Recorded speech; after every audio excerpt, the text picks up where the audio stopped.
ঈদে আমার গানের অনুষ্ঠান ছিল, ঢাকার বাইরে বিভিন্ন জায়গায় যাওয়া হয়েছে, এটা নিয়েই বেশি ব্যস্ত ছিলাম। টিভি লাইভ ছিল। এই মুহূর্তে একটু বেশ ভিন্ন ভিন্ন ধরনের বেশ কয়েকটা গান রেডি হচ্ছি, একটু সময় নিচ্ছি, তবে আশা করছি যে সময় নেওয়ার ফলাফলটা ইনশাল্লাহ দিতে পারবো। কথা হচ্ছে, দুটো গানের কথা হচ্ছে, দোয়া করবেন, সব কিছু ঠিক থাকলে ইনশাল্লাহ ভালো কিছু হবে। মিউজিক ভিডিও তো আসলে এখন আমার কাছে মনে হয় কি যে সবাই একটু পার্সোনাল প্রজেক্ট করতে হয়, যে নিজেদের কাজটা নিজেদের মতো করে দেখানোর জন্য। তো আমি আসলে একটু টাইম নিচ্ছি। আমি যেটা তখনই বললাম যে রেডি হচ্ছি, অনেকগুলো গানই কিন্তু আমার রেডি, শুধু আমি সঠিক সময় বলেন বা সব কিছু মিলিয়ে অনেক কিছু মিলিয়ে চিন্তা ভাবনা করে দিতে চাচ্ছি, দেখেই হয়তো একটু সময় নিচ্ছি। আর আলহামদুলিল্লাহ কনসার্ট, মানুষের ভালোবাসা সব কিছু মিলে সময় তো ভালোই যাচ্ছে।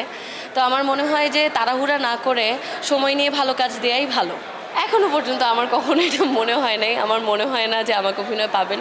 এমনিই তো ডাক্তারি তারপর মিউজিক, এই দুটো প্রফেশনের সময় দিয়েই কুল পাওয়া যায় না। এই দুটো প্রফেশন একসাথে মেনটেন করাই অনেক কঠিন। আবার যদি অ্যাক্টিংয়ের চিন্তা করি, ভাই জামাই অ্যাক্টিং করুক, আমার লাগবে না। কম তো পাচ্ছেন না, কনসার্ট তো ভরপুর করতেছি আলহামদুলিল্লাহ। মানে আমি তো ঈদের পরে 4-5 দিন আমার তো ঈদই হয় নাই, মানে আমি ঈদের পর দিন থেকেই আমি ভ্রাম্যমান পুরো বাংলাদেশ ঘুরছি। সো আলহামদুলিল্লাহ, মানে আমি 2012 সালে মিডিয়াতে কাজ শুরু করেছি, এখন 2025 চলছে। এই 25-এ এসেও আমার দম ফেলার সময় নেই, এটা তো আল্লাহর রহমত। গান তো রেডি করছি, গান তো প্রায় 6-7টা রেডি। সংসার জীবন খুব ভালো যাচ্ছে, কাজ করতে করতেই সংসার কেটে যাচ্ছে আসলে।